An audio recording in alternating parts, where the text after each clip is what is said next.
The squirrel was magic!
Beware your human heart. This is Diabolical Index for May.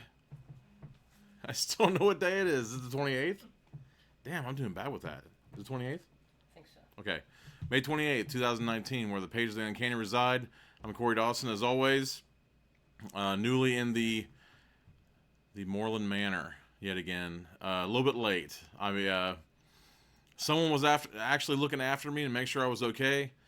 And I missed my exit, so I was a little bit late, and then we had a little bit of a technical difficulty. But we're all good now. We can get right to it. So let's see here. What are we doing tonight? Are we doing War and Peace? What are we doing tonight? We're doing. Oh yeah, R.L. Stine's Goosebumps. Reader beware. Got it? Reader beware, you choose the scare. Number 5, Night in Werewolf Woods. You choose from 20 different scary endings. No one was excited about this. There were so many people who got after me for even attempting to do a Goosebumps Choose Your Own Adventure. They said it would be boring, old hat, weren't interested. I completely ignored them. I said, we are doing this. And I'm completely kidding. Everybody from here to Timbuktu was interested in me doing a Goosebumps Choose Your Own Adventure quotations. Yeah, so let's see. Woods World or Werewolf World. Get out your bathing suit. You and your family off on a summer vacation to a place called Woods World. You can't wait to mess around down at the lake. Then at the kids-only campfire, you hear the rumor about Woods World. Legend has it, werewolves roam the woods at night. Is anybody drunk yet? Somebody's gonna be drunk pretty soon. There's this tendency to imbibe according to different code words. So I can't decide whether or not I should start changing the words to keep everybody stone cold sober, or just start duplicating them over and over again to make sure everybody gets absolutely housed. I can't decide. Legend have it, werewolves roam the woods at night, but you're not scared. You're ready for an adventure. Which is to say, all of you. Not just one, all of you. But not me. I'm just reading the proceedings, and you make the decisions. Will you explore the deepest, darkest part of the woods?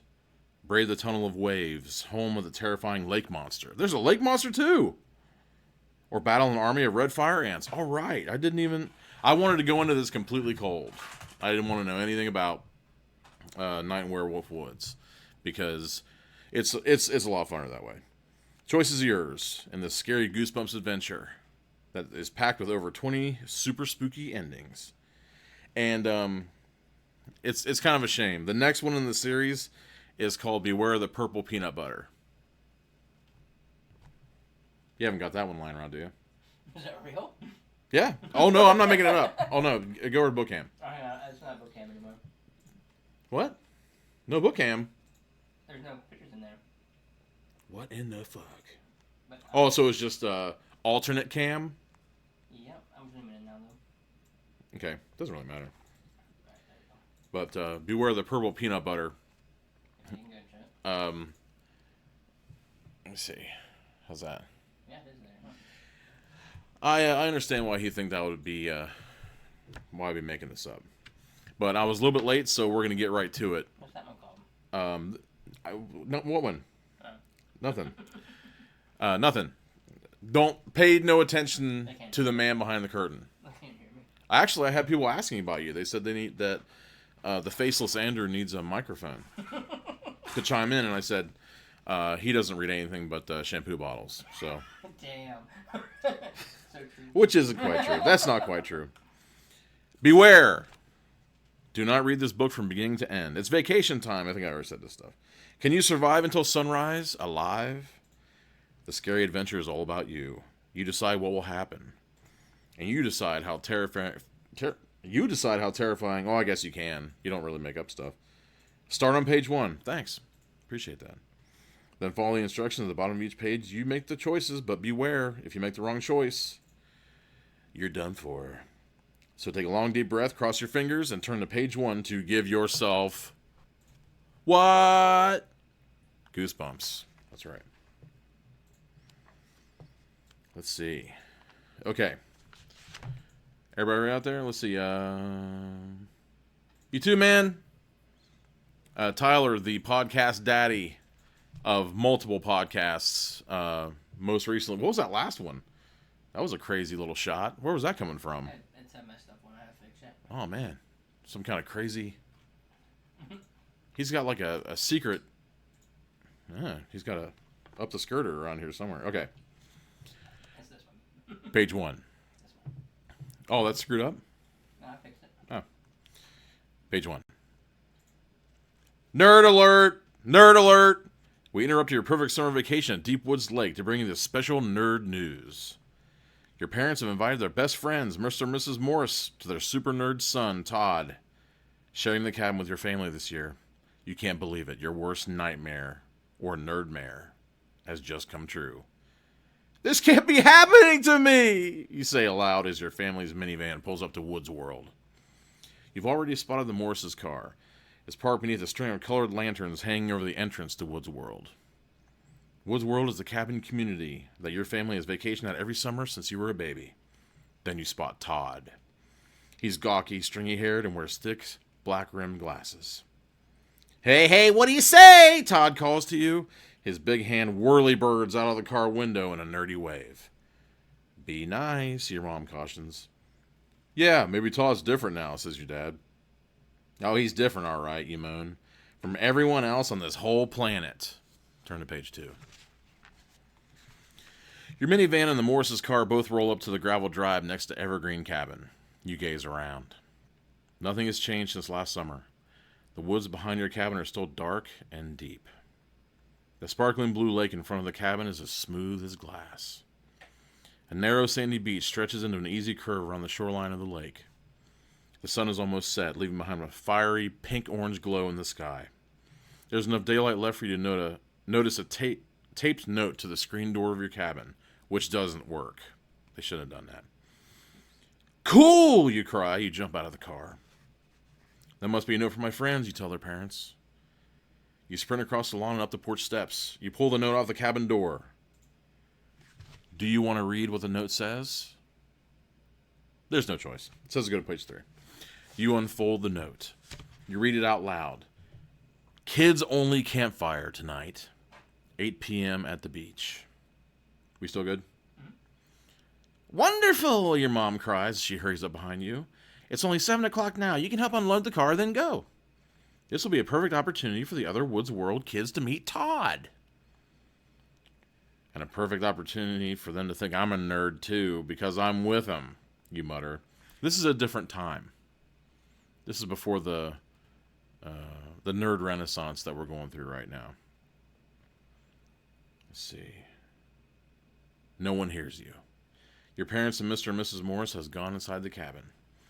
You watch Todd unload his stuff from the car. He pulls out a red tin box. 3 very large red-haired boys bike up your driveway. They're the Murphy brothers, Jess, Buck, and Sharky. Welcome to Woodsward, nerdo, the oldest brother, Sharky, taunts Todd. Sharky is 15. He looks as if he's been lifting weights since he was 2 years old. Last summer, a kid told you that Sharky got his nickname because getting into a fight with Sharky is like trying to survive a shark attack. I see you brought us a present, Sharky says to Todd. He grabs the tin box and tosses it to his younger brother, Jess. Hey, Todd shouts, that's my pewter figure collection. Bring that box back. I wonder if they're like miniatures for gaming. That would be interesting. Tears form in his eyes as the Murphy brothers pedal away, taking the box with them. Go to page 12. This is what worries me, when it keeps telling you to go to pages and it doesn't give you any sort of stakes. You try to pretend that you don't see You try to pretend that you don't see Todd crying, but this kid is not a quiet sniffler. He's a loud sobber. Todd cries. Tears spurt out of his eyes like a water main break in the middle of Main Street, which I'm really familiar with. All right, you finally say. I'll go to the campfire and get your precious pewter collection back. I'm coming too, Todd says. He wipes his nose on his sleeve. Gross! You glance over at the porch. The parents are so busy talking, they don't notice that Todd's tears are flooding the place. You notice, though. Now, you have to decide if you're going to bring Todd to the campfire or leave him to cry at the cabin like a little bitch. He's not a little bitch, though. He's just a sensitive guy. If you decide to ditch Todd and go to the campfire alone, turn to page 9. If you decide to drag Todd with you to the campfire, go to page 6. This is the first choice of the book. So, are we going to take pity on Todd? And maybe a fledgling new friend. You never know. And bring him to the campfire? If so, we're going to page 9. Or sorry, if you want to ditch Todd, you go to page 9. Sorry. I was not expecting ditching Todd to be the first choice. So, if you want to ditch Todd, go to the campfire yourself, go to page 9. If you decide to drag Todd with you to the campfire, go to page 6. This is also it's kind of a dodge sometimes. I'm actually curious to see how R.L. Stine does this, because most of the time, it's one of those things where they say, hey, you can get rid of this guy, or you can bring him along. And then you try to get rid of him, and then it circles back around, so you end up having to bring the kid anyway. That I don't like. But then again, we did have one thing where a kid got.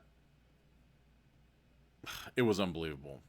It was unbelievable. There was a drive-by shooting in one of them, and I didn't see that coming at all. Okay. So Nat said that Stu said 9, and Stu came in on his own. So that only counts as 1, folks. I'm not putting down 2. I don't give a damn. What, do you think there were 2 votes there? Yeah. Nah. Good thing Eagle-Eyed Dawson's on the case. I'm not letting anything. This is not a hanging Chad situation. All right, which one's which here? 6, drag Todd. Okay, now she's talking about Todd as bait. She's saying, Emily says, bring Todd along. ... There are wolves. I said wolves. He could be bait. Let's see. Okay. All right, Hannah's in. How you doing, Hannah? So, to everyone just joining, we went to Woods World, like we have with our family since we were a little kid, and now we have a chance to go to a kids-only campfire by ourselves, or leave this nerdy kid with a pewter collection that just got yanked from bullies. Bring him with, or leave him behind. Leaving him behind is page 9, and bringing him with is page 6. So now, the true test of your moral fiber comes into play. Not your metal. I don't put those two things together. I don't think having metal and having moral fiber necessarily are mutually exclusive. They're going to go get the computer things back, right? Yeah. I'd say leave them there, so that way it doesn't get beat up. Leave them there? We don't know. Oh, so Andrew's saying we ought to leave them there. So are you voting then? Yeah. Okay. So he's voting for 9. But he's always he always gums up the works. If he was in jury duty, he would be he'd be the one that hung the jury. I have, yeah. Did you hang the jury? I made them to go not guilty when they were saying guilty at first. He just told me that you made them put down not guilty instead of guilty just because you want to disrupt the proceedings. Yeah. A killer roams free. A cow rapist roams free because of God knows what. All right, so we're still tied up. Are Ben and Robin here? I was too busy collecting my own shit to figure out. But there is something that we can do in the lull. Which one's this one on the left? Yeah. There is something that I brought to do in the lull between tiebreakers. So, if anyone's seen the movie Ghostbusters, is it still on the left? Mm-hmm. Okay, I thought I saw a switch there. Well, that's how long the delay is. If oh wow, Yeah. Damn. If anyone's seen Ghostbusters, you're familiar with these cards up here. So, between the in the lull here, I'm going to pick a card, and let's see if you guys can suss out my card. I'm thinking of it as hard as I can. As hard as I can. I see a picture of it in my head. And it's there. I'm just going to keep thinking of it. And you let me know what you come up with. Okay. Let's see. Are you on the non-lull area? Are you seeing... Because I'm not seeing any updated votes. I don't think anybody's voted. Okay. So we got a tie. We're still tied between leaving Todd at the campsite or the cabin and taking Todd with us to the campfire. Anyone? Bueller? We're not tied. We are tied. I thought taking him with him was... 2-2. We're on 2-2. There's 3. For the first one. Got 1-6, 1-9, Emily and then you picked leaving him. Emily said take him with you. And I got that. Yeah. I noted that. There's 3s, isn't there? No. Oh, maybe Stu said 9. You said 9. Emily said 6. And Natalie said 6. Or no, wait. No. Okay, so, alright. I got them mixed up then. Because you want to leave them behind. So we're actually leaving them behind. So we're going to page 9. See, 1, 2, 3, page 9, yeah. Alright. No. I'm so screwed up. Ditch Todd. Oh, we got another 6. No, actually 6-1 then. Yeah. 6-1. Yeah, So we're dragging Todd with us. Okay. It's an extra bacon pizza with a root beer. The old days. Okay, we're going to page 6. Which is most likely the one that... Oh! You guys are going to be so pissed off. You know, you guys will be so pissed off now. You can't help feeling sorry for Todd. You decide to take him to the campfire. Maybe if those Murphy brothers see you crying, they'll feel sorry for you too, you tell Todd. They're the meanest boys I've ever met, Todd wails. He takes a package of tissues out of his shorts pocket and blows his nose. Loud. Really, Todd, you say. You'll scare them with that honking more than they could ever scare you. I just want my pewter collection back. It's my most precious possession. That reminds me of Stimpy. My first material possession. As soon as Todd says this, the faucets open again. He can't stop crying.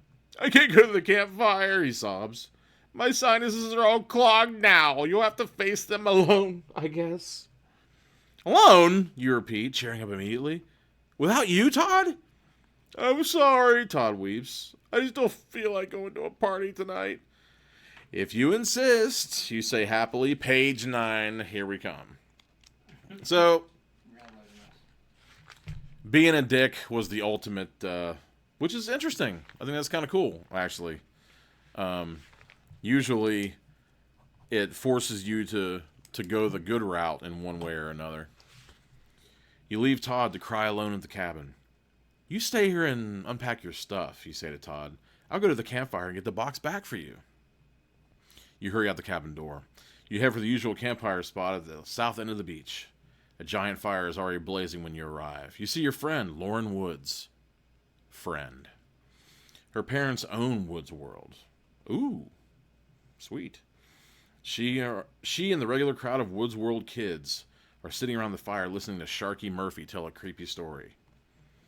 Remember the legend of the lycanthropes? Sharky is saying mysteriously. At first you may think you're talking to a friend. Then, when the full moon comes out from behind a cloud, you'll see hair begin to grow on your friend's face. Fangs take the place of teeth. A voice that was once human turned into a beastly howl. Sharky pauses and lowers his voice to a whisper. Look, he says. The full moon is out tonight. This is a perfect night for the werewolves of Woods World to appear. No one is safe here. Not now. Not ever. Go to page 28.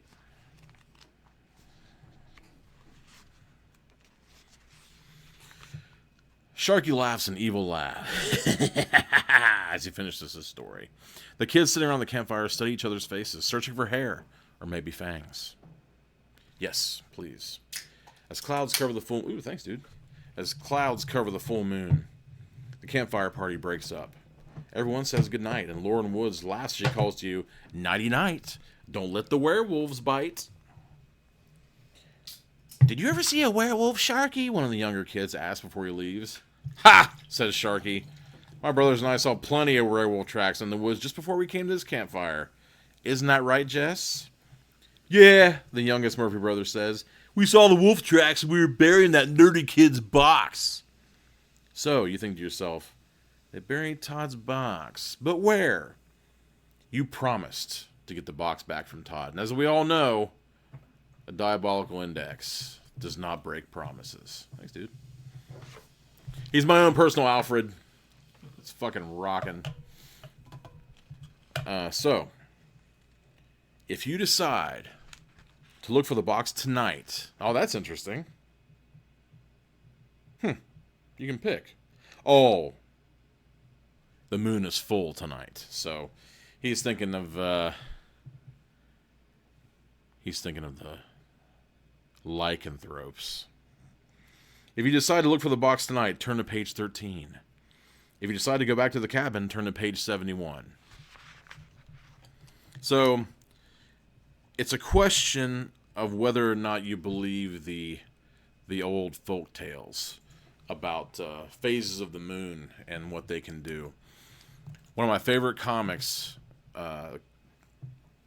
comic renditions of lycanthropy was Werewolf by Night. Jack Russell is a Marvel comic. And he actually had 3 different phases of werewolfism. Where he, at the very beginning, he would kind of be like the old school Wolfman, where he was still upright, bipedal. He just had like a sheen of hair over his body and all that kind of stuff. But he still wore pants and all that junk. And then later on, he was a little bit further along, where his face became slightly more canis lupus, and he started walking on his toes and stuff. But I think he was still wearing pants. They were all torn up, and he was a little more beastly looking. And then finally, later on, he was full blown. He had like the elongated head and the full snout and all that kind of stuff. I thought that was pretty cool. Pretty extensive for a comic like that. So let's see. 13. I think it's 3 or 4 for it. 13. Okay. Got 4 for 13. Going once. Oh, wait a minute. Okay. So, in the interim... Oh, yeah, by the way. Nope. Nobody got that one. So, let me see. And I actually got these cards at the Secret Chamber House of Oddities and Art in Fairborn, Ohio. Go down to Cherish's place. You will not forget it. In fact, Fairborn, if you were watching last time, I went on about it anyhow. But go there for the love of God. Or whatever. Okay, I'm thinking about it. Thinking about it real hard. I'm using this gigantic melon of a skull, and this one image is just passing around it again and again. A vortex. All right. Okay. 13. I think it's 13 all around. Okay, so we're going to 13. 13, lucky number. A promise is a promise. You promised Todd you would get his box back tonight. You decide you have to go into the woods alone. It's no big deal, you think to yourself. I've been coming to Woods World forever. I've never seen werewolves here before. You follow the Murphys up a gravel path to the woods. You hope they will lead you to the box. The only problem is the Murphys are nowhere in sight. They have sprinted up the path in the darkness. You peer ahead, but see nothing. Murphys are werewolves. What do you bet? I think they're a bunch of punkin lycanthropes running around. The full moon is behind a cloud. Total darkness surrounds you like a thick blanket. The woods are silent tonight. Even the raccoons and other night creatures seem to have gone to bed already. Nothing is out here. Nothing except me, you say softly to yourself. Oh! You whirl around. What made that horrible noise? Was this a fat guy? You glance to your right, then to your left. Nothing. You continue along the path. The gravel crunches under your sneakers. Then you see it. A light flickering up ahead. Turn to page 106. How did my dogs think go crazy? I honestly thought that they would. I thought that your dogs were going to go crazy. Mary had them under control, I guess. I bet she wasn't ready for that, though. A candle burns in a jar next to a large boulder on the side of the path. As you hurry closer, a breeze makes the flame flicker. There's a note taped to a large rock. You bend down and grab the note. Did someone leave this for you? You draw the candle close, squinting in the darkness to read the writing. Wax drips, then hardens on the side of the jar as you read the note aloud. The werewolves of Woods World, they love to see red. So is the box that was Todd's, and now it's theirs instead. The werewolves of Woods World disappear at dawn, so you must find the box before this night is gone. Werewolves? This must be a joke, you tell yourself. But you can't help gazing into the darkness, searching. You hold your breath and listen. Then you hear the crackling of twigs. Footsteps. You're not alone after all. Someone or something is out here with you. Turn to page 133. Imagine the tornado's 5 miles from us. Oh, God. What's that? Robin. Excellent. Well, I mean, as long as it doesn't... A tornado is perfect for this kind of story. Is she being serious? Robin is always serious. And the best thing is we're right next to a window. So if it blows in, we're getting shredded. Let's see here. What did I say? 133?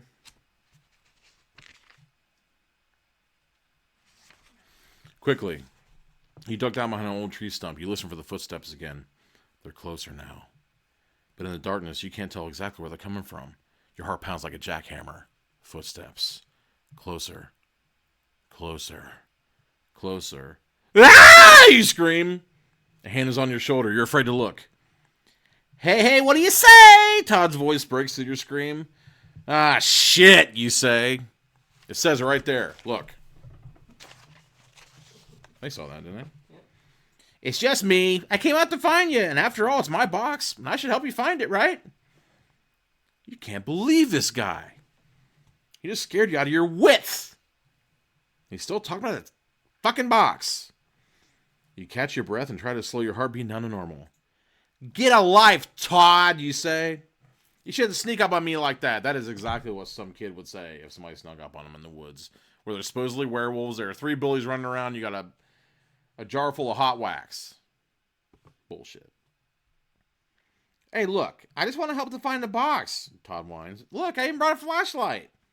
You're glad it's Todd and not a werewolf. Wait a second. He's got pewter, not silver. If you try some... I'm not entertaining that. You're glad it's not... you're glad for any company on a night like this. Follow me, you say. Which way? Todd asks. Turn to page 75. Shut up. This way, you answer, toward the 2 red lights. You lead the way through a wall of thorny bushes. There should be a path to the beach around here somewhere. Youch! Todd cries. These stupid thorns are scratching me all up. Better watch how you don't bleed too much, you joke. You don't want those werewolves to catch the scent of fresh blood. Todd's knees tremble as the 2 of you brush through the overgrown vines and shrubs. Are you sure this is the path? Todd asks. It's so dark out here. I can't see a thing. Before you answer, you hear the ow! This time the terrifying noise is very, very close. Oh no! Todd whines. What was that sound? You try not to panic for Todd's sake. You flip on the flashlight switch. Darkness still surrounds you. You hit the flashlight on your hand. Once, twice, 3 times. Oh no, sorry. But still no light. Stupid batteries, you mumble. But even without light, you notice the ground on your feet changing from dry to slippery and very slimy. Where are you? Go to page 4. Not a lot of choices, huh? I was afraid of that. But usually right about the time I say, damn, there aren't enough choice in this thing. There's a choice here. It's a cave. In all the summers I've been coming to Woods World, you say, I never knew there was a cave here. Let's check it out. Then you hear a voice from somewhere deep in the cave, a voice calling your name. You think the voice sounds like Sharky Murphy, but you can't be sure. It kind of sounds like his balls have dropped. but puberty is the least of your worries. Hello, you answer. You start to move forward into the deep black cave. Todd tugs you back. Don't go in, he warns. Hello, Mr. Gully. Thank you for stopping by. Again, the voice from inside calls your name. You feel pulled by the voice and pulled by Todd at the same time. What's it going to be? Go in or stay out? To answer the call of the cave. The call of the cave. I like that. I was looking at that one. To answer the call of the cave, turn to page 81. If you'd feel safer listening to Todd and staying out of the cave, go to page 37. It's still on that other one. I messed up, okay? Alright, so who wants to go into the cave? And who wants to stick with Todd? Personally, I can't decide which is more deadly. Being with Todd out in the middle of the woods, or possibly going in and meeting a bear. Or a werebear. Or a were anything. Where anything isn't good. I read a book called Bureau 13. And I think there was a were squid. And it was very cool. Call the Cave, 81. We got 2 for 81. 81. The Cave, 81. Wow, we got... Yeah, people were looking for adventure. After this little sojourn with Todd, everybody wants to get... All right. Mr. Gully knows what's good for you. He's saying stick with Todd because, yeah, people will descend into caves and never come back. Oh, look, you're commenting as yourself. Oh, pointless Paul. Pointless Paul. What are you saying? He's saying he's commenting as himself. It's wonderful to do. I've screwed up many a time and commented as Magic Squirrel 1,000 times. They've been fixing it lately. Oh, yeah? Okay, so, needless to say, I don't think anyone even guessed on that one. You can keep it to yourself. No, they said swear. Nope. Sorry. So, we'll try yet again. Among all of you, I bet that Mr. Gully is going to be the one who can pull this shape out of my head. I'm thinking of it.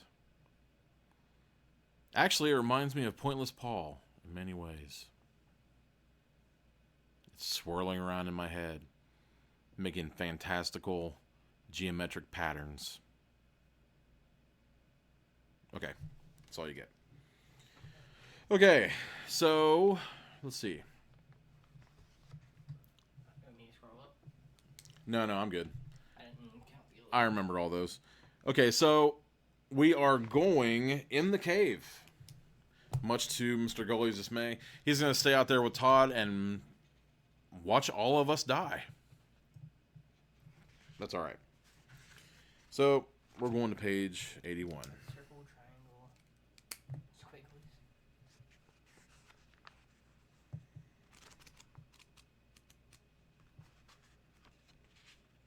See, I think I'm going to tell them... He picked star. We just had a star. Well, sometimes that's what happens, though. Sometimes your psychic feeling is okay. It's just one behind. Mm-hmm. I've had that happen before where I'll dole them out, and the ones behind it just so happen to be the ones that they had picked. But that could also be chance, too. Come on, Todd. Oh, you're bringing Todd. Cool. Come on, Todd, you say. You reach over and hold onto his arm. We're going into the cave. We're not going to let those Murphy brothers scare us, are we? We aren't? Gulps Todd. I mean, no, we aren't. A thin beam of moonlight shines into the mouth of the cave. You can see that the floor is pure slime. You take one step forward. Your feet fly up into the air. You can see that floor is pure slime. You just said that. You land flat on your back and bring Todd down with you. About freaking time this guy skirts the load. Then you and Todd start sliding faster and faster. Whoa! Your two voices blend into one. You squeeze your eyes shut. You feel as if you're sliding down the world's steepest water slide. Down, down you go, faster, faster, You and Todd zoom down a slime-slicked tunnel in total darkness. Just when you think your body can't take one more second of this wild ride, it ends with a grand slam, bam! You smash into a wet cave wall. My grandpa did that once. He was holding a baby. He was a tough son of a bitch. If you open your eyes now, turn to page 85. I'm loving this. If you open your eyes now, you turn to page 85. But if you wait to open them later, then you go to page 7. If you open your eyes now, go to page 85. If you can't bear to look, keep your eyes closed and try to turn to page 7. All right. So, I mean, why even ask? All of these people are, they're daring doers. Daring doers. They're going to go straight for the, huh? What was your card? I'm not telling you yet. Oh, yeah, I guess it's time. Somebody guessed it. I forget who, though.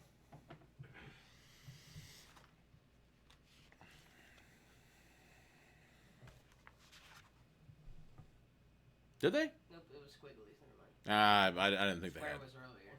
I didn't think they had. Okay. If you open your eyes now, turn to page 85. If you can't bear to look and keep your eyes closed, go to page 7, even though you can't see.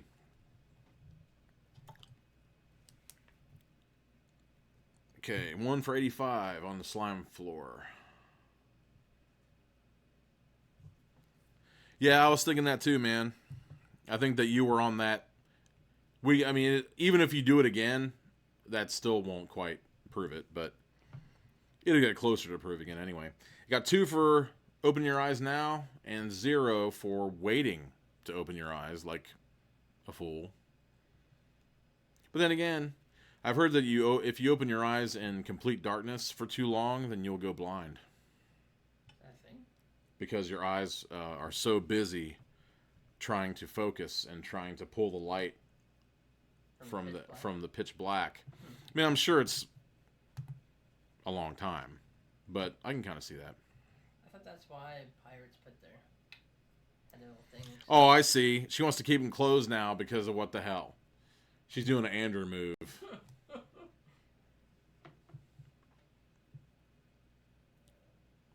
Okay. Yeah. Okay, so I think we got 3 for opening your eyes and 3 for opening your eyes and 2 for keeping them closed. So, in the meantime, I will give all of you another opportunity to prove that you're psychic. Into triangle.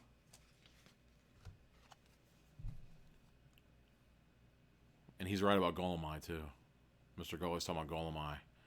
They get really big and they start to, shine in the darkness like a cat. Okay. It's swirling around in my mind yet again. It's flipping over on its points. Whirling. Swirling. Twirling. It's kind of putting me to sleep. Other camera. But no, I'm still awake. So, your mission, should you choose to accept it, is to open your eyes. We're going to page 85. Can't wait around too long because I was already late and there are a lot of these non-choice pages. It's longer than I thought it was going to be. What's that? The book. Yeah. You and Todd hit the cave wall with a giant thud. You both open your eyes at the same time and see the same eerie sight. Eyes. Hundreds, no thousands of bright yellow eyes. Eyes on the ceilings, on the walls, on the floor. Bats! Todd exclaims. He sounds more amazed than scared. They won't hurt us. I studied all about them for a science report. You're not sure Todd's right, though. 2 bats fly right by your face. The yellow eyes whiz past you like shooting stars. The flapping of their webbed wings creates a breeze that sends chills down your spine. I woke up like that once. Felt something like draping across my face. Draping across my face. Draping across my face. I got up I turned the light on next to the bed, and it was a bat. It was wheeling around the room. It was stuck in my house. And I was like, damn, dude, you scared the shit out of me. I always talk to animals like they're people. You whip your head around and move out of the bat's flight path. As you duck down, you feel bat wings brush across your face, their tiny claws catching your hair. Then they fly away, yanking out small clumps of your hair as they go. Bullshit. No. Not these little guys. Unless they're gigantic, like flying fox-looking fruit bat mutants. The bats surround you.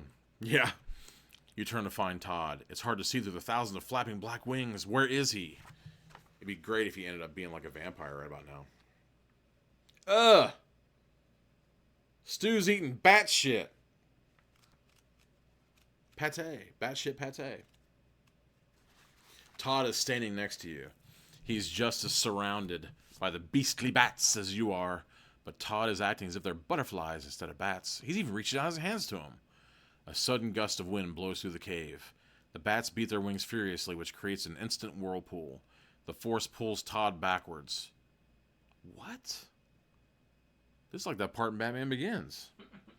You can't believe your own eyes. Todd is being sucked into a tunnel filled with yellow bat eyes. Todd, you scream. Bats, bats, everywhere bats, Todd yells as he gets drawn deeper and deeper into the tunnel. They're beautiful. You knew this kid was weird. Now what are you supposed to do? Go down a tunnel of eyes after Todd? Or turn back and run for help? The eyes have it if you turn to page 47. When the going gets tough, the tough get going. For help, page 19. Are you going down the tunnel of eyes? Which I think is pretty cool. Chicago.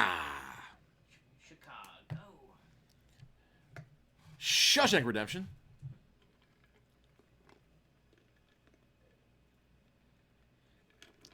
Yeah, so what we thought was slime was actually batshit in disguise. Just like me. Although, I guess I don't disguise it very well. I am totally batshit crazy. Emily's going for help. She knows the farm life. She knows that animals aren't to be underestimated. Especially if they look like Gary Oldman. You're never getting laid hanging around with a guy like Todd. There, I said it. Go for help. Oh, Tom Gully. Make sure all you guys check out the Tom Gully show. I'd be lying if I said I knew for a fact and when exactly it was. So, It's every day, I think. well, I mean, like what time of day? But Mr. Gully, if you're feeling good, go up and put your times, and if you have a link, just throw it up there. Tom Gully show is never bereft of fun, scandal, and some of the most colorful characters you'll ever meet in your life. You're welcome, right? What's that now? Trolls are most definitely welcome. Let's see here. Tunnel. Might have said 19. Wait a minute. Did Emily change her vote? Could have sworn she said to go for help.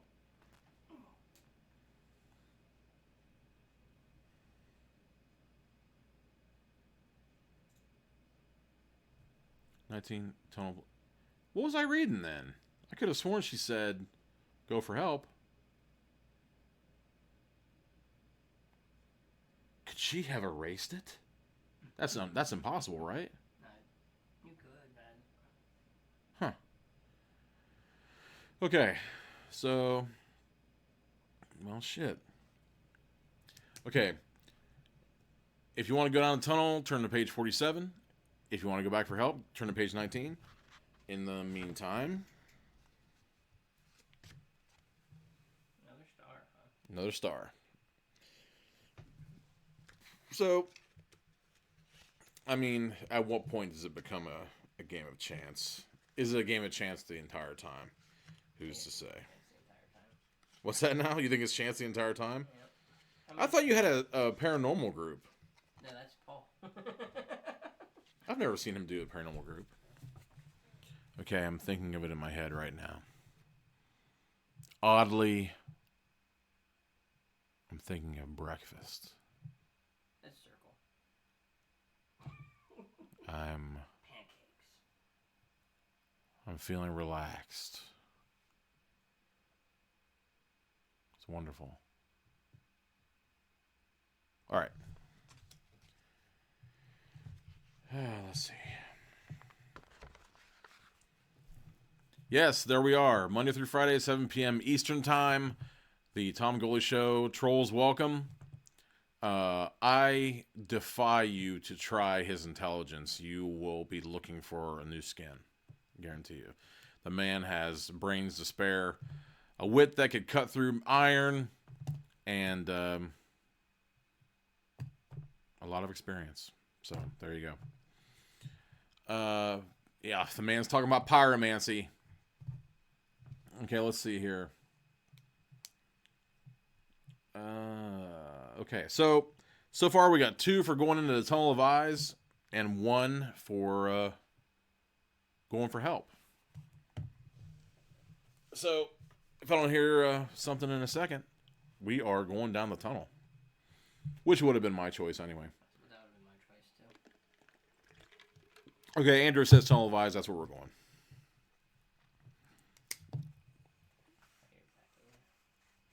Page 47. We're going to page 47, and we're going to have fun. Oh, boy.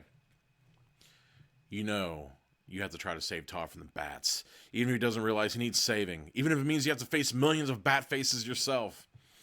You step into the tunnel. You don't even try to fight the power of the tunnel's air currents.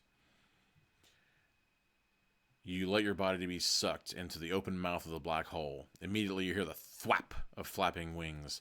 Thwap, thwap, thwap. The sound is so close to your ears is deafening. You flap your own arms back.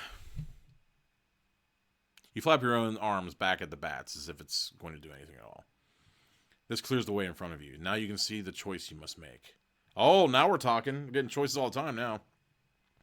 There are more tunnels at the end of this tight squeezing passageway, 2 of them. Above the sound of the bat wings, you hear the roaring of rushing waves of water. The sound is coming from the tunnel on the left. And from the tunnel on the right comes a wicked howling that can only be one thing. Wolves. To tackle the tunnel of waves, go to page 51. To brave the tunnel of wolves, go to page 130. Now, I almost wonder. I don't know about the... I don't know much about the habits of wolves. Would wolves actually be in the bottom of a cave like that? I'm not so sure. So maybe the howling is coming from something else outside, wind rushing through some kind of like natural catacombs. Who's to say? And when it comes to the waves, that could also be some sort of trick of the ear, like holding up a shell and hearing the ocean. Some kind of weirdness like that. Who's to say? But that's not for us to know. Are we tackling the Tunnel of Waves on page 51? Or are you braving the Tunnel of Wolves on page 130? I like the choices, though. I mean, like, they think it's the kids messing with them, right? They don't know. I mean, they've run into bats already, so who knows? There you go. See, he's thinking of all the things that we should be thinking about. We're thinking about adventure, and he's like, wash that bat shit off you, will you? Tunnel of Waves. Got one for the Tunnel of Waves. Stu is in the Tunnel of Wolves. What say you, Robin?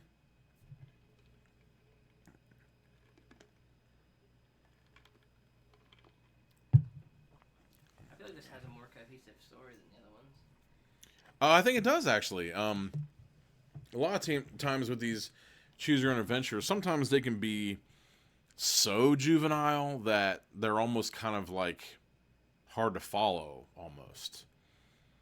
Sometimes, like, you'll turn a corner and all of a sudden, like, the entire story has changed. Like, they're completely different people, completely different tone, which can be fun sometimes, because sometimes it'll lead you into a more exciting thing, but not all the time. They have a board game. Choose Your Own Adventure board game? I see that running out of fun real fast. I do. Unless they have, like, expansion packs and stuff. Is that like a tabletop game with, like, squares and stuff? Yeah. But then again, I don't know. That'd be kind of cool. Okay. Tunnel of Waves, page 51. Tunnel of Wolves, page 130. It's funny. I think that these choose your own adventures, sometimes they go on pretty long. Sometimes we have to get to some sort of crisis before we can back out. There was one. It was so damn disappointing. Like, it sounded like... Was that scene... Which one was... I bring this up every time. Every time we do a Choose Your Own Adventure night, I bring it up because... have I shown them the card yet? I can't remember. We haven't. They won. There are actually a couple of them you're right on that one. But a clock's, always going to be right twice a day. So if they just said wavy lines for the rest of their lives, sooner or later it would come up. Does that mean they're supposed to go to the wave? I didn't think about that. Andrew was like, does that mean you're supposed to go to the waves? Okay. Come on. We only got 2 votes here. What are you voting for? I'd go for the wave, just because I don't want to deal with the wolves, but since it's a book, I'd go with the wolves. Wait, which one are you going for? The wolves. Talking about in real life.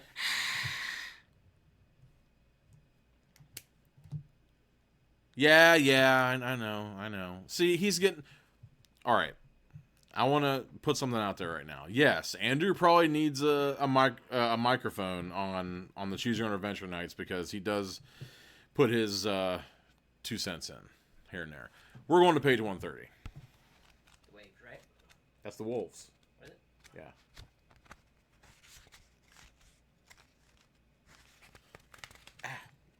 These are sticking together. Who had this before you? Just you, huh? Okay. Quickly, you duck into the library. Your giant must... Wait, what? We go to the right spot? Something. Oh, okay. Yeah. Pay no attention to what I just said because that's something... That's the ending of something crazy. You've entered the Tunnel of the Wolves. Now you hear a bone-chilling, "Ow-woo-woo!" And again, "Ow-woo!" Only this time it isn't exactly bone-chilling. It sounds more like chalk screeching on a chalkboard, which absolutely wouldn't make a howl sound. I don't know why they're even putting that there. I don't think that's a werewolf howl, you say aloud. Then you see a very surprising sight. It's Todd. He looks awful. His hair is covered in shit. Oh no. His hair is covered in slime, dropped by the slugs on the cave ceiling. His geeky face is completely white, and his mouth is wide open in a howling O shape. Is that his O face? I know you were going there. Todd, you shout, startling out of his howling. Are you totally nuts or what? What are you doing? I'm making the werewolves think I'm one of them. Todd answers in a terrified and shaky voice. If anyone's read any kind of werewolf book, especially in the last 20 years, you do not want a werewolf think that you're one of them. I don't believe it. I heard him running. I didn't know what to do, so I started howling. Then you hear something too. They're running, but which way? Are the werewolves coming towards you or away from you? Page 68. Yeah. Emily's on the right track. That kid's stuck in the bottom of a cave. It might not be slime after all. He thinks he's going to die pretty soon. He might just put some elbow grease in. The werewolves, Todd shouts. Start howling. You grab Todd's shoulders and give him a good shake. Snap the fuck out of it, Todd, you order him. It's either howl or run, he insists, and you're fat. So how on earth... No, wait. I'm thinking of how he talked to me. That's not my thing. It's either howl or run, he insists, and we don't know which way the werewolves are heading. I advise you guys to put down your drinks for a little while. I have a feeling someone's going to go to the hospital or the morgue or jail or all of these things. There's one more choice, Todd. You point to a stream of light at the end of yet another tunnel. It looks as if it might be the way out. There, you say. Oh, yeah, sure, Todd says nervously. I already saw that tunnel. I also saw that giant hole in the floor between us and the way out. Just listen to this. Todd drops a loose stone into the hole. The two of you wait for it to hit bottom. It never does. A bottomless pit, Todd announces. Oh, whoa, whoa! This time the howling isn't coming from Todd. He's too busy talking about the pit. It's the werewolves, Todd whispers. Start howling. No, jump, you shout. Holy crap. These guys are insane. One of them is saying howl so you seem like you're cool with the werewolves. And the other one's saying jump into the bottomless pit. What the fuck? If you howl to save yourself, go to page 33. Or jump in the pit. If you jump... Oh, okay, wait a second. Okay, this makes more sense now. He's saying to jump across the bottomless pit. Leap to page 111.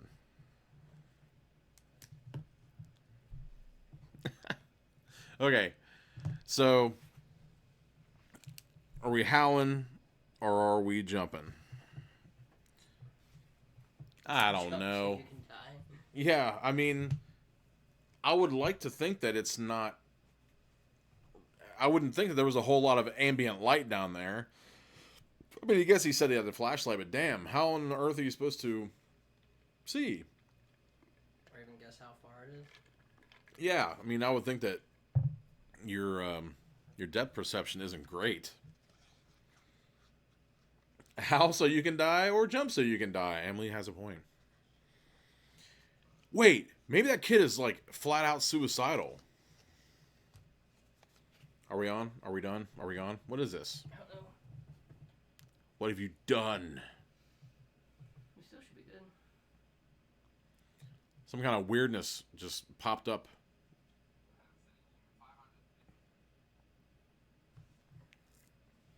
Okay. I don't know if you're there. But testicle difficulties. I don't see how.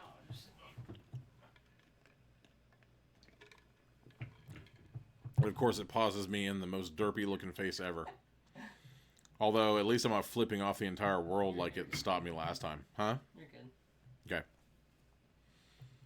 So, let me reiterate here. We'll return to page 33 if you want to howl like an idiot. Or you can go to 111 and jump over a bottomless chasm with no idea what's on the other side. I mean, I would probably guess there's some kind of slime or some bullshit over there. Let's see. Jump. Jump. Okay. Everybody's still here. Okay. So I've got 2 votes for jump and 0 for howl. Looks like a 3rd for jump. But in the meantime, I'm still thinking of my card. Looks like 1 for howl. Did we forget to do one last time? I'm thinking of it really hard. So hard that I'm feeling a charge of electricity in my brain right now. I'm sending it out to you. I'm trying to give you a bolt of seeing. Alright. I even brought headache medicine just in case I gave myself a headache doing a bolt of seeing. Okay, 3 for jumping, 1 for howling. And I'm not referring to the Dee Wallace Stone film. I'm not even sure if she was Dee Wallace Stone then. Are you? You're the big horror guy, right? Was Dee Wallace Stone in The Howling? Or was she just Dee Wallace? You have no clue. Okay. That's just sad. Have you even seen The Howling? I don't think I have. That is a classic. It's awesome. It's got some of the best. It has. Okay. Saying the best is relative. But it's definitely some of the most painful looking werewolf transformations I've ever seen. I think it's kind of cheap, even though I think it might actually be a little bit more towards the folklore end of things for someone to like. I kind of like what they were hinting towards in Wolfen. If you've ever seen Wolfen, I would watch Wolfen. I'll watch anything with Albert Finney in it, though. But Wolfen was the idea that you just became a wolf. Like, maybe not instantly, but like you put some kind of ointment on yourself or whatever, and it was more of a magical type of shamanism thing. But I digress. Looks like we're jumping. Yeah, I would jump so. Because howling, even if you're howling to your death, is just silly town. Okay, has everyone changed from left to right? You're right. Right? No, left. That whole right correct bullshit. Has everyone changed to ginger ale? I hope you have. We have to jump across the pit, you insist. And maybe the only way out of this fucking joint. I can't do it, Todd whines. You'll have to go first. No problem. As soon as you hear the howling again, all your nervousness disappears. Come on, Todd, you cry. The werewolves are getting closer. And without another word, you back up a few steps and take a running leap. Just like Tango and Cash. It's so dark you can't be sure if you're making it across the pit or not. Yeah, no shit. That's what we're worried about. All you know is you're flying through the air. In seconds, your feet land on cold ground. Dirt crumbles under your heels. You are half on, half off the edge of the pit. Oh, oh, oh, you cry, swaying back and forth under the open pit. Don't leave me, Todd screams. That little bastard.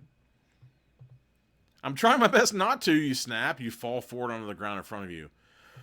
Whew, that was a close. You can't finish this sentence because what you are standing behind, or what you see standing behind Todd, is making your mouth drop wide open. Okay. Okay, guesses. I'm not going to look. What's everybody thinks behind Todd? Ha-ha! I can throw this shit in anytime I want. A giant shroom. A giant shroom? Yep. Is that what you said? On legs, you mean? Giant mushroom. Like a mushroom that's like...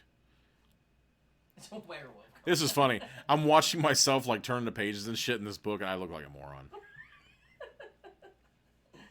I'm like, hey, I'm on a show right now. I'm gonna put the fucking book in front of my face. That's always a good way to go. Stupid. Anyways, no one's biting on that. So, Well, they haven't got to it yet. I think they just got to it.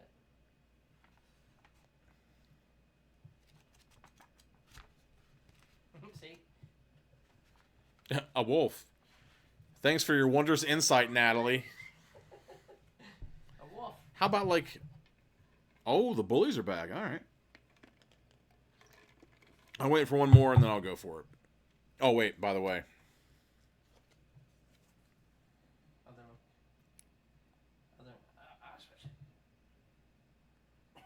Switch. I'm such a dick.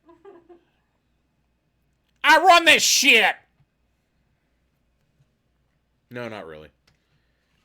Actually, it's kind of weird to think about how this all came to pass. I was actually asked to do this podcast. Remember that? And then, because you complimented TJ. is that all it took? Complimenting him? Yeah, I complimented TJ, and then all of a sudden he wants me to do a podcast. Yeah, we talked about it at that night. We're like, you should probably do a book podcast. Huh. At the bookstore. Huh. Which it may happen again one of these days, but I don't know.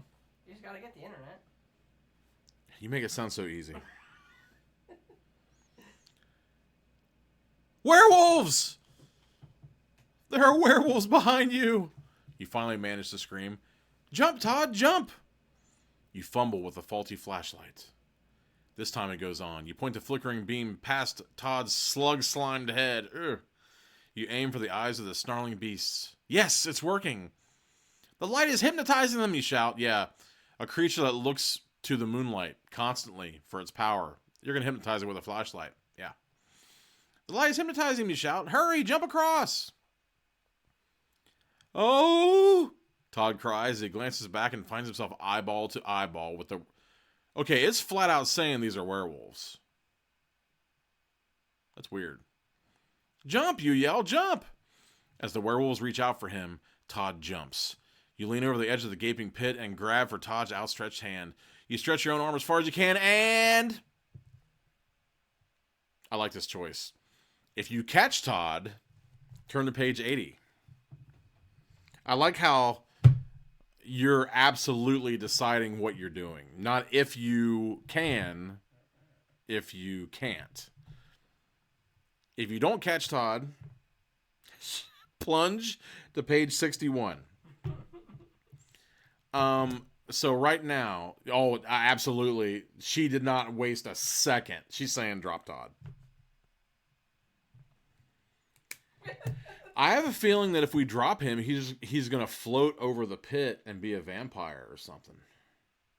He likes bats a lot. I like how Natalie didn't want to admit that she's just dropping Todd to his death. She had to say 61 instead of dropping him.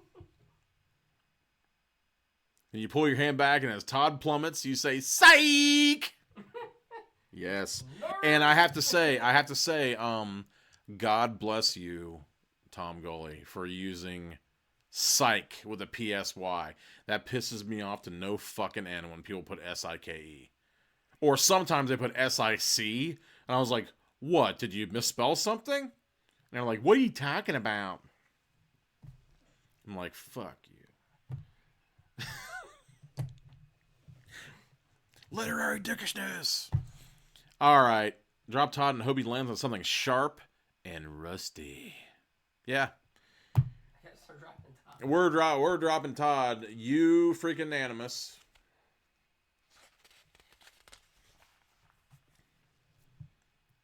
Did you do the card thing? Okay. No, I forgot. Okay, so you have to decide right now whether or not you really want to drop Todd. I guess it's the end.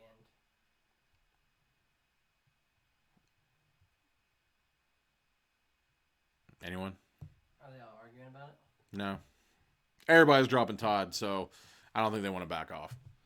Oops! You missed. Sorry, Todd. You call down into the bottomless pit. You lean over and watch Todd get smaller and smaller and smaller and smaller. You hear Todd's voice calling your name as he falls down. And I'm saying all of these. You hear Todd's voice calling your name as he falls down, down, down, down, down, down, down, down, down, down, down, down, down, down, down. But you don't feel too bad. After all, it's a bottomless pit, so you know Todd will never ever reach the end. Biggity bam. There you go. You turned out to be an asshole. Yeah, and that's kind of cool because it never really said your name, so it is actually you, whoever you are. I wanted to drop Todd before I even knew there was a Todd. Should we go back and see what the other one is? I'm going to leave it up to them. It is 11 and change, 11:37. So it's up to you guys. If you want, we can go back and go to page 80 instead to see what happens when you don't drop Todd. It's up to you. I'm going to leave it up to you. I kind of like the way this turned out. But then again, the werewolves could absolutely leap that pit, so you're fucking dead too. So it's kind of a Catch-22. little bit, yeah. Okay, Emily wants to see 80. I mean, we're already here, right? Ah, fuck it. Anyone who wants to back out can go ahead and back out. You don't have anywhere you need to be, right? I like how he looked out at his door. She wants it never to be over. You caught me! I've had the time of my life. Todd exclaims, his eyes looking into yours. We caught each other, you sputter. Your hands grasp Todd's hands over the center of the hole. Oh no! Oh no! Oh no! Oh shit! We're falling! I can't look! Oh, brother, you think as you feel her arms and legs become all tangled up with Todd's. Hey. Whatever, dude. Just my luck. Of all the people in the world I could fall into the bottomless pit with, it has to be Todd Morris! Down, down you fall. Spinning and tumbling and spinning. Head over heels. Head over heels. With no end in sight. Todd sticks to you like syrup to pancakes. And now that you think of it, he's probably getting that syrupy slug juice all over you too. Okay, this quickly turned into Brokeback Woods world. You're not sure which is worse, having Todd glued to you or being slimed by slugs. And what's the difference? You have plenty of time to think about it since you'll be free falling for quite a while. Turn to page 38.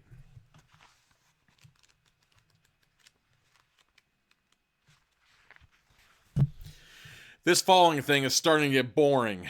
With no bottom to this pit, there's nothing to look forward to. Since there's nothing to see down below you, you and Todd gaze up instead. You immediately are hit in the eye with some drops of liquid. Yikes, Todd screams. There's a whole pack of those werewolves up there. Todd's right. At the rim of the pit, 20 or more hungry werewolves are leaning into the hole, pissing. No. Those drops that hit you in the eye were drops of drool dripping from the fangs of the hairy beasts. Gross! The werewolves want food, and you and Todd are it. You can feel their fire-red eyes staring right at you. A hot glob of drool hits the tip of Todd's ear and dribbles down the side of his neck. Ugh! It says disgusting. I totally agree. That's disgusting. He pulls his hand away from your arm to wipe off the steaming drool. Shit, it's steaming even. Uh-oh. Todd is falling away from you. You're both on your own now. Turn to page 102. Use a dead... What? Dang it.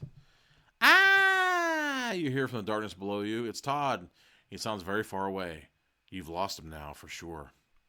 Too bad, you think sadly. I was just starting to get used to having him around. Like a rash. Goodbye, Todd. You call as loudly as you can. I'm sorry I said you were a nerd. I really do like you, you know. Honest. With tears in your eyes, you call out one last, bye, Todd. I'll miss you. Really, I will.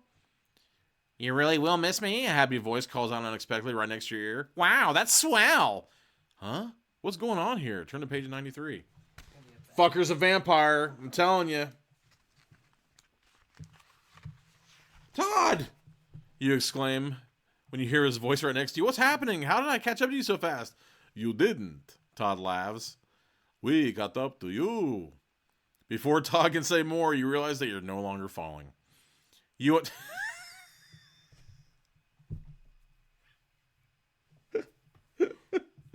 and Todd... Oh my Christ. You and Todd are both sitting on the back of some giant winged thing. What the... You start to ask. It's a pterodactyl. Todd explains. What? Okay. The Goosebumps ones are great. This is like so fucking random. Probably preserved in this pit for centuries.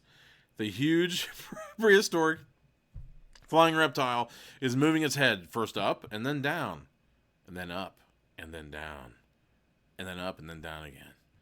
It seems to be asking you which way you want to go. Up or down. To fly up to the werewolves. I would fly up to the werewolves. If I was on a pterodactyl, I'd fucking fly up to the werewolves. But to fly up to the werewolves, turn to page 116. To go down to the unknown. Which is to say, you know, zoom to page 88. I like this. That was cool. I dig that a whole lot. They never heard because the P is silent. Oh! Stu Brown, never ever change, mate. I am gonna get hit with something. I've never read a Goosebumps book, ever in life. Bless you. I just never got with it for some reason.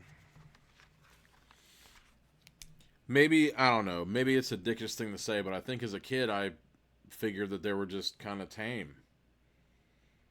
Because I had been sneaking into my sister's room reading like Stephen King and stuff before I even knew really what was happening. I probably didn't get a lot of it, but I was looking around for gory parts and shit, you know, Pet Sematary and whatnot. Now that I think, like, whenever I think of Pet Sematary, the book, I can see that cover in my head, and I think it was the first paperback cover, because the cat's face was like stretched all the way across it, and it had these like wild whiskers that were just kind of like going everywhere. And I remember when I remember that, I remember a field of grass. So I must have just stolen the book and went out to the yard behind my house and laid down and read it. That's the only thing I can think of. Okay, so we got 2 for 116, Flying Up to the Werewolves. Anyone want to go down to the unknown, page 88? Because really, it's hard to say what's down there. There could be anything down there.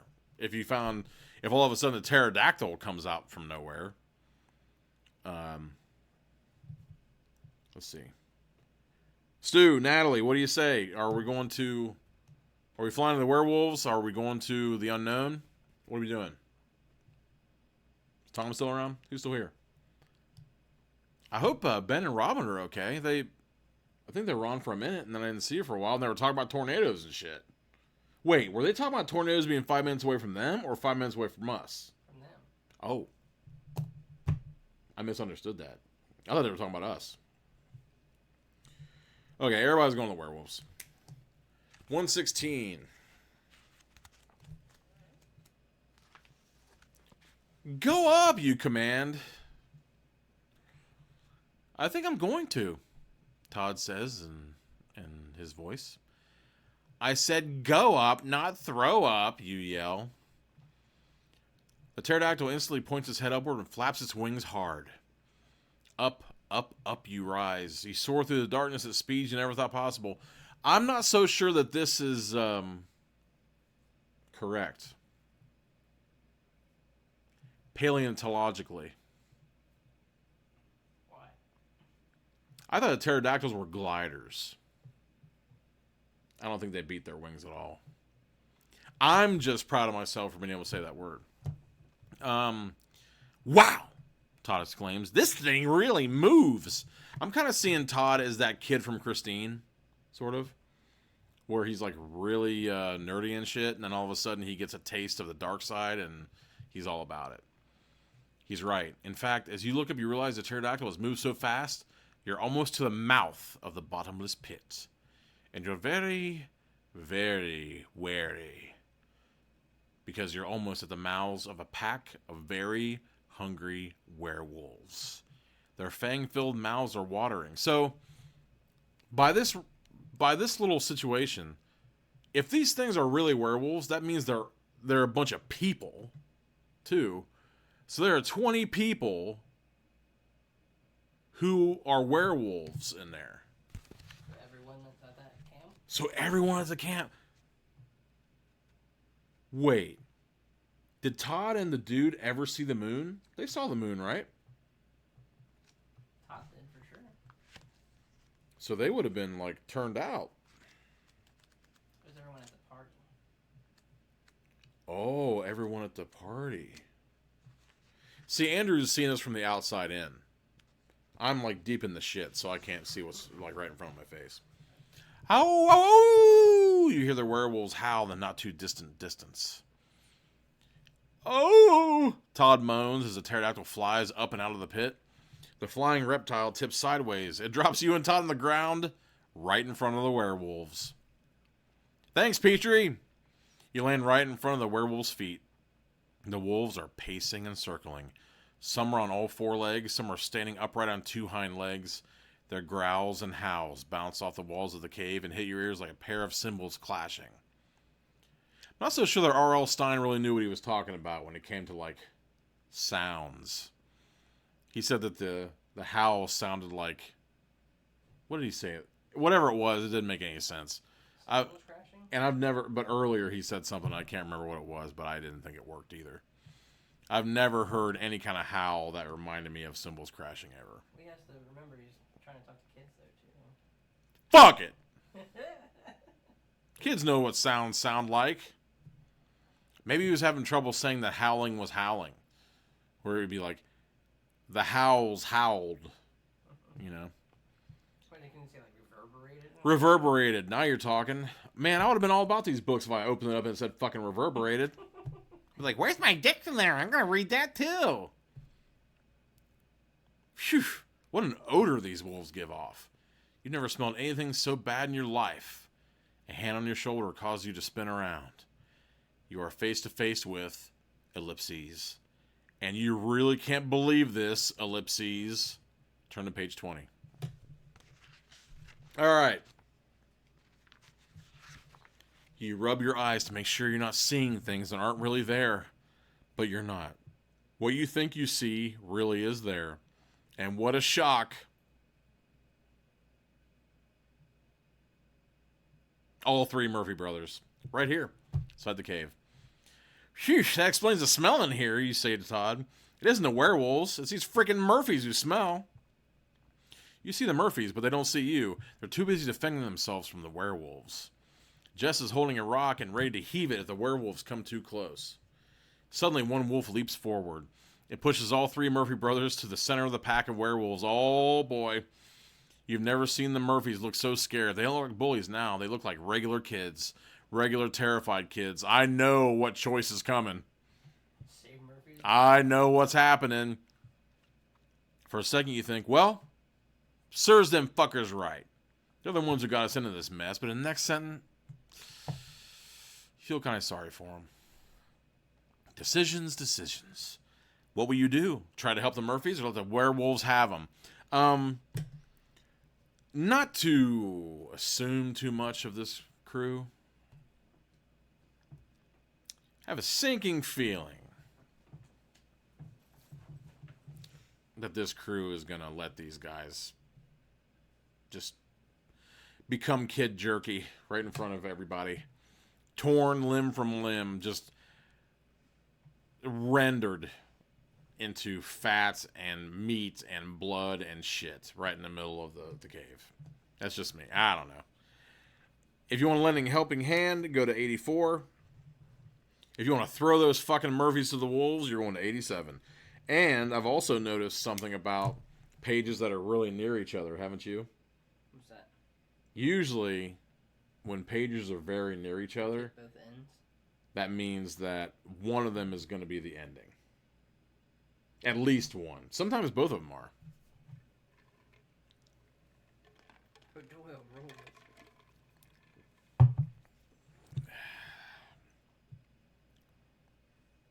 Were O'Doyle's gingers? Yep. I never watched the Billy Madison. the Adam Sandler films. Yeah, Or the the Billy Madison, I think. what's that now? They only were in Billy Madison. Are you telling me the O'Doyles are only in Billy Madison? That is a fallacy. I don't even watch those shows, and I know that ain't true. They refer to the O'Doyles throughout all those things. You hear old O'Doyle rules, like some kid had a shirt on or something. Like, there are a bunch of callbacks to it. I just remember it being in Billy Madison, that's it. Execute Order 87. Do it. Okay, we got two... Holy shit, I never thought I'd see the day. Paul Schroyer lending a helping hand to these bully bastards. I think he's sick. Andrew thinks Pointless Paul is sick for helping these little ginger fucks. I don't know. Oop. Oh, Emily going in for the tie. Okay, in that case, this is a tie. We'll do the old trick here.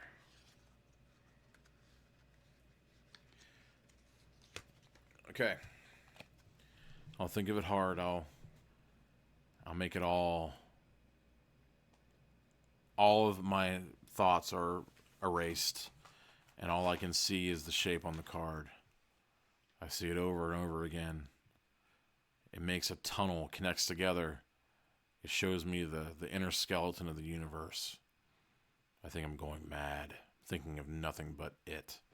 This shape is just replicating itself, turning in on itself, becoming a wormhole that eats its own tail. And I'm done. Okay. I think 87 will be an ending. I can't have that, she says.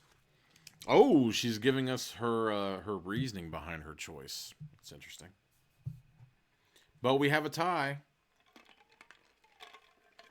What say you, Andrew? Well, usually when you don't help out people, it ends anyway. Send you back home for being a coward. All the other books. I don't know. But yeah, he said that sometimes they send you back where you came from for being a coward. But in this one, it actually sent you back where you were supposed to go for trying to help the guy. I say help him. Okay. That way we can just get the pewter pieces and get out of here. All right, so we're helping him. Page 84.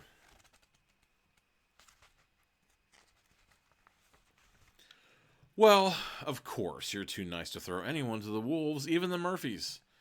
But while you give the idea a moment of serious thought, something very strange happens. Instead of clawing and biting and tearing at the bodies of the 3 Murphy bullies, the wolves hug them. They even kiss them. They pat them on the back and give big fanged smiles to all 3 brothers. They're werewolves are treating the Murphys like family. Look at that, you say to Todd. The Murphys are so mean because it runs in the family. They're werewolf family. That explains why the Murphys smell just like a pack of dirty, hairy, scary werewolves. You continue with a laugh. A simple case of wolfophytosis. Jesus Christ. Todd laughs at your jokes, but there's nothing funny about having the werewolf's hot breath blowing right in your face. You better start running, or for you and Todd, it's sure to be the end.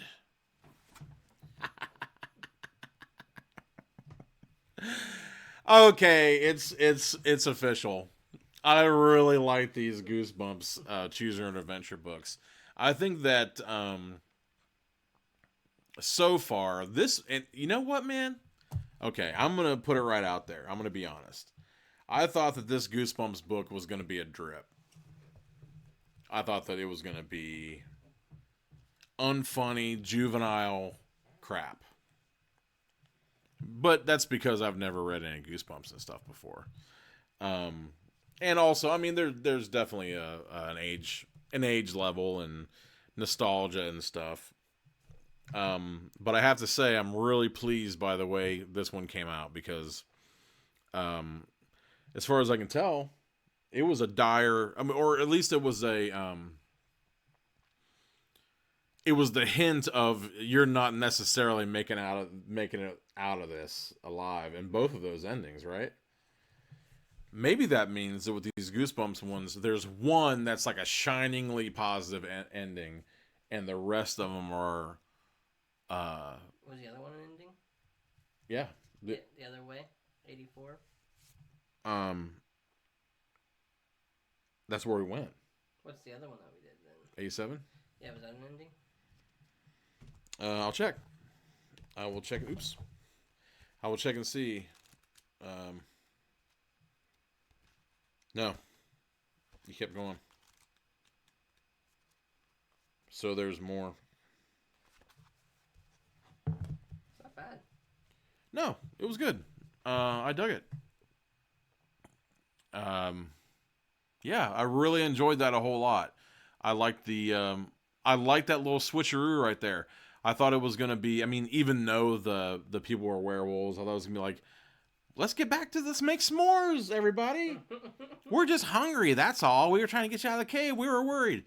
No, I really dug it that they didn't try to soften the endings, and I tell you, this is really giving me, because I saw the Goosebumps movie, and I saw Melanie and Lucy had turned some Goosebumps on while I was working on something, and I didn't really get to see it, and they were all in love with the Goosebumps stuff, and I was never really, like I said, I didn't really get into it, Or I didn't try to get into it. But I have to say, this is kind of turning my interest a little bit. Now I'm kind of interested to see how the books as they were kind of went along, because I don't think that this patronizes the kids as much as I expected it to. I think it's kind of cool that something that says it's scary, while it may not be, bone-chillingly scary, there may be something going on in this that you may not make it out of, which is I think that's the hallmark of every great fairy tale, as it is too. So awesome. So this is definitely one of those positive things where I kind of came away from this with a greater appreciation for R.L. Stine and the Goosebumps book, and for that matter, Emily and I were actually talking about because basically this whole choice tonight was dedicated to Emily, because she is a Goosebumps fanatic. She actually I don't think I sent it to you. I'm gonna send you something real fast. Ready? No. Well, get fucking ready. The man works on like adult films, and he can't. Well, not not necessarily not adult films like that, but films that are made for adults. I meant to say. Wow, that came out really bad. Or I mean, not bad, but you know what I'm saying. But I'm sending you something I want you to put up, because this kind of dedication deserves recognition, and the whole night, the whole episode is dedicated to Emily, because she championed it and she was all about it, and she lives the love of reading and the love of R.L. Stine and Goosebumps and Fear Street, and I actually sent her at least an image of an adult book, adult horror, or at least thriller that R.L. Stine had written. So we'll see how that turns out. I saw one that I thought was, I mean, I guess they may have geared it a little bit towards an older audience or whatever, but they still considered it young adult. And it was a trilogy of them that I thought was a novel, but it was actually a collection.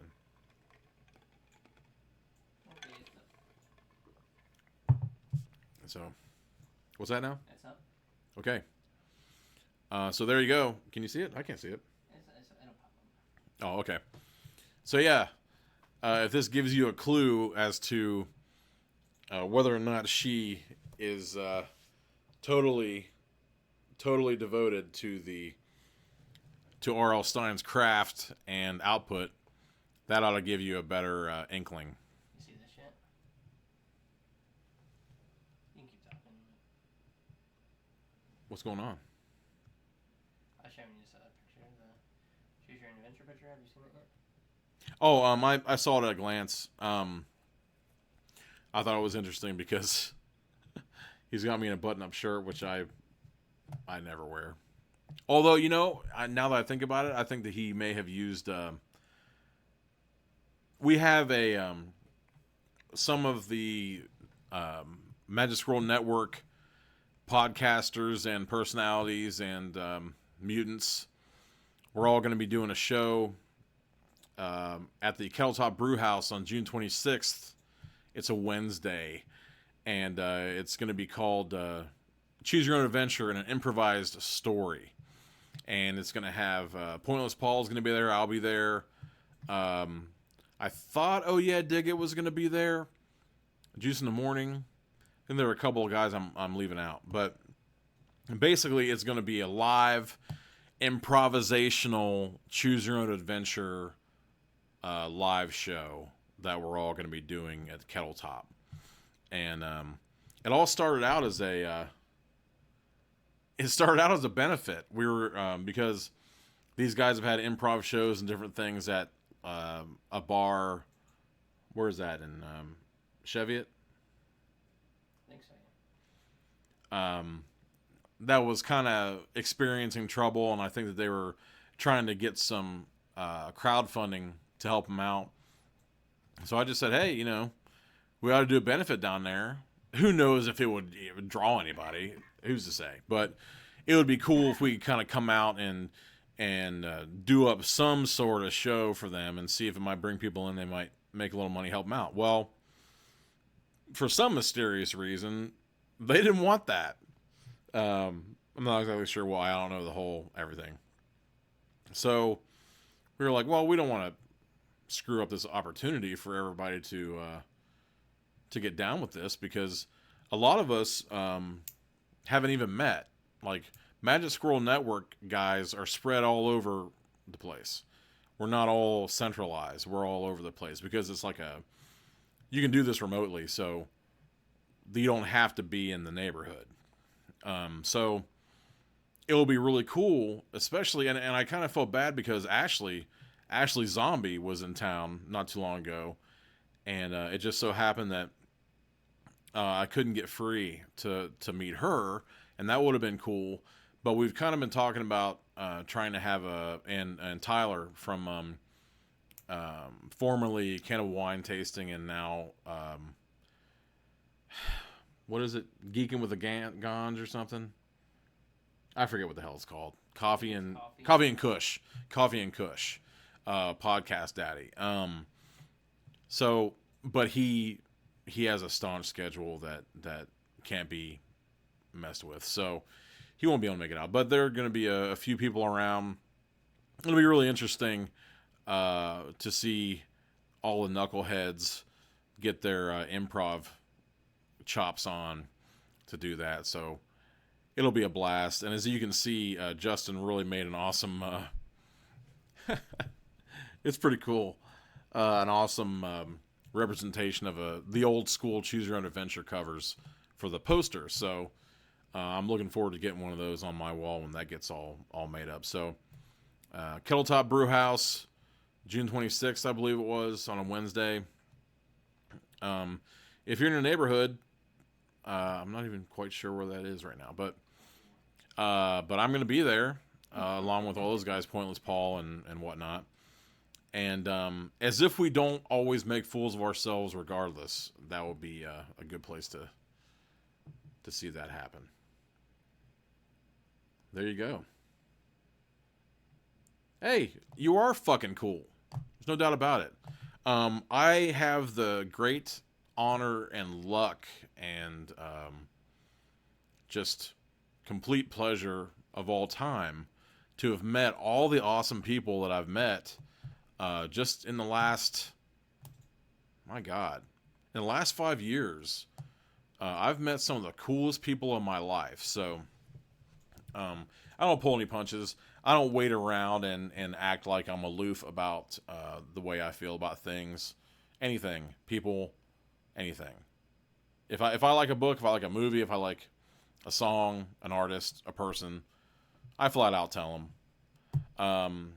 And speaking of liking people, my segues cannot be fucking beat. Speaking of liking people, I will be interviewing Betty Rocksteady of Perpetual Motion Machine Publishing's The Writhing Sky, winner of the Novella of the Year Award 2018 from This Is Horror. I will be interviewing her in a special interview episode June 8th. It's a Saturday. It'll be starting at 7 p.m. earlier than we normally do things because she is from Nova Scotia. So we have to wriggle things around in order to allow for that because she is super cool, super unique. I'm not even going to attempt to describe her style. But basically, when I put up an Instagram post not too long ago, and I said that I was going to talk to her about kind of like blurring the line between taboo and terror. And I think that's a pretty decent way of putting it. I don't like making really hardcore comparisons when it comes to someone's art. I'm not a big fan of when you see a book and it said, fans of Dean Koontz will like this. I don't like that stuff. But sometimes, in order to give a little bit of an idea about what you're dealing with, like tone-wise, or the extremities of it all, or sexual content, or what have you, I would say that there's a lot of Clive Barker happening in her stuff. Some people have called Writhing Sky Lovecraftian. I can see a little bit of that, because it has to do with kind of like pulling back the curtain, and kind of like an everyday life being invaded by something that's provocative and maybe seductive in its intelligence or in its reach across the gulfs and all that kind of stuff. So yeah, June 8th, 7 p.m. It's a special Saturday special interview with Betty Rocksteady. She has a new collection coming out of stories called "In Dreams We Rot," and I'll probably put the cover to that up. It's not coming out until October. That's why I'm not putting it up now. I try to be considerate of things that are releasing at certain times, and whether things need to kind of be kept under wraps slightly or whatever. But I'll find out from her if it's all right to post that, and I'll post that on the Diabolical Index site. And also, cool thing, she actually has a free short story that she released to everyone, and I will post a link to that as well. It has to do with the Nimbus. Like the... Cloud? Huh? The cloud? I think that... I think that the Nimbus is describing something that kind of relates to that, at least in look, or the way that someone described something was calling it that, but I don't think it's talking about a cloud directly. But but I'll put the link to that up in a post about Betty. I've got some biographical information and some other collections that she's been involved in, and things like that, where you can find her books and whatnot. Because I kind of overshot the mark slightly. I was thinking about, for whatever reason, I was thinking about next weekend. The this weekend, next weekend thing got screwed up in my head, and I was trying to really get prepared for the interview coming up. But it's actually further along. It's on the 8th. So, but hey, the more I can put up about her, the better. And hopefully, with any luck, I'll have another announcement coming soon as pertains to Miss Rocksteady's work. So stay tuned for that. And hopefully, I'm in the midst of a lot of stuff right now. In fact,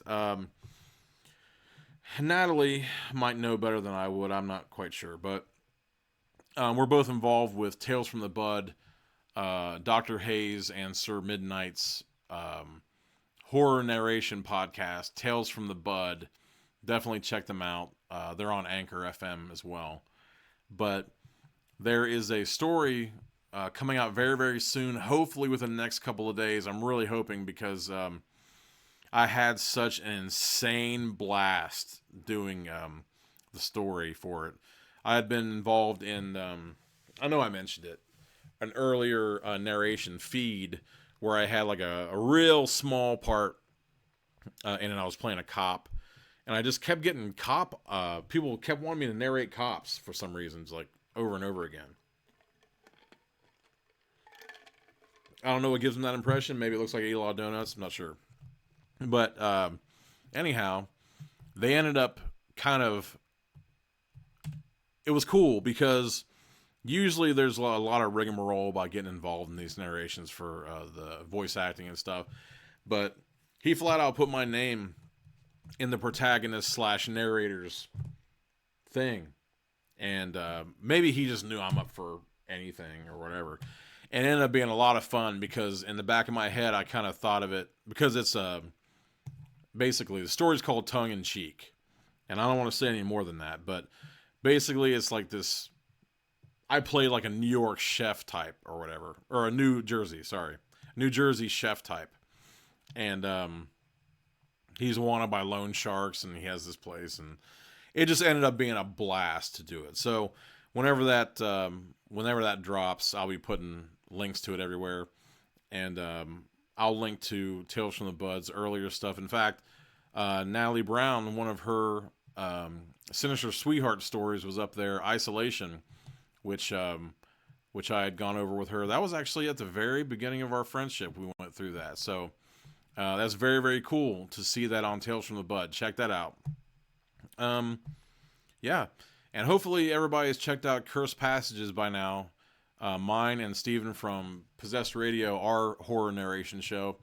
We dropped the first episode not too long ago, one of Nate Southard's unreleased stories, Cherry Blossoms, and it's still not terribly easy to pull it up under Cursed Passages, but if you put Cherry Blossoms horror, you'll see it. It'll be there.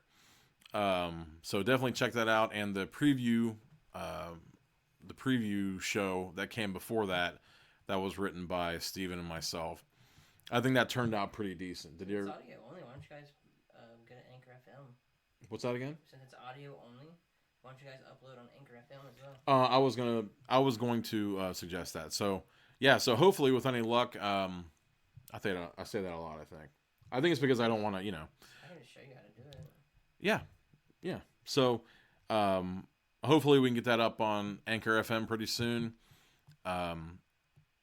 For whatever reason, the narrations, hopefully, I think that what we're going to try to do, sooner or later, probably later, is get some animated, rather than, because a lot of with these horror narration channels that are out now, they just kind of put up a series of images and then you have the audio only playing behind it and stuff. And I would much rather there be an animated thing. But that takes money, that takes time, it takes tools. Huh? You and your boy. Me and my boy? Yeah. I mean, that's a point. He's referring to Big Curly, James Grant. And I know a couple of guys. But with the speed that we want to... I mean, I'm not averse to re-releasing things with the animated stuff. So that's probably what I'm going to gear towards doing. Or if you just hold off and do the... There is no holding off. We don't hold off. As soon as we get something in the can, we release it. But, yeah. So there you go. I'm trying to think about some other shout-outs, and I'm kind of drawing a blank right now. Oh! I did think of one. Josh DeForge, he's got a short film out called, what is it? This Is No Man? Something like that. Look up Running Scared Motion Pictures. And I think it's called This Is No Man. Whatever it's called, you should check it out. It's a really awesome short. I actually suggested that he put it in the Midwest Horror Fest for this year because... the car? No. But yeah, you're on the right track though. But it's not that one. The racing guy that the horror guy or whatever. He got killed on the road and then That's another thing. I can't remember what that's called. But yeah, definitely you'll see that there too. Go to Running Scared Motion Pictures on YouTube, and you'll also see his. He is a massive supporter of independent film, music, books, everything. He is a major... Josh DeForge of Running Scared Motion Pictures. Major supporter. So definitely also reciprocate, give him your support, because he puts the word out for a lot of good stuff that might be under the radar without him. So definitely check out Running Scared Motion Pictures. Tales from the Bud. Look out for Tongue in Cheek. Cursed Passages. Check it out if you haven't. Go to Betty Rocksteady's website. Check out her stuff. Perpetual Motion Machine Publishing. we will put your Cursed Passages on your Magic Scroll thing, so that way we can tell people to go. Oh, rock on. Awesome. Yeah, Andrew's telling me about putting up links for Cursed Passages in our regular rotation and stuff. So that'd be awesome. It'll be on Magic Scroll Network. MagicScrollNetwork.com. Look for Sinister Sweethearts homepage. It's got a lot of her short fiction there and different things to be going into collections. She is a massive submitter. She's she's probably one of the hardest working story writers I know right now. So check her stuff out.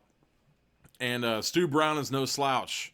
I hope to see a lot more from him too. So, and then if you look through the cast of characters that came in and commented on the Goosebumps tonight, it's nothing but the cream of the crop that came out tonight for this stuff. So, that being said, this has been Diabolical Index. Beware your human heart. This is where the pages of the uncanny reside for June 28th, 2019. Oh, and by the way, if anyone's still around, I do have this. So, if that interests anyone, just let me know. Anywhere. So, we'll see what you have to say about that.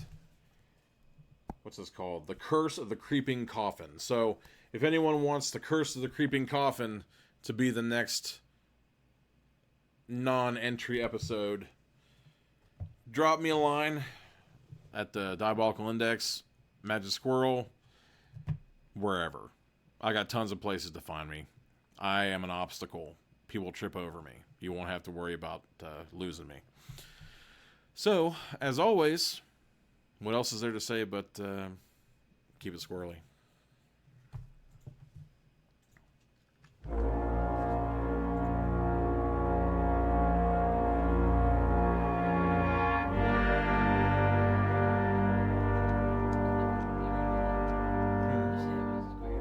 Not saying shit. They can guess.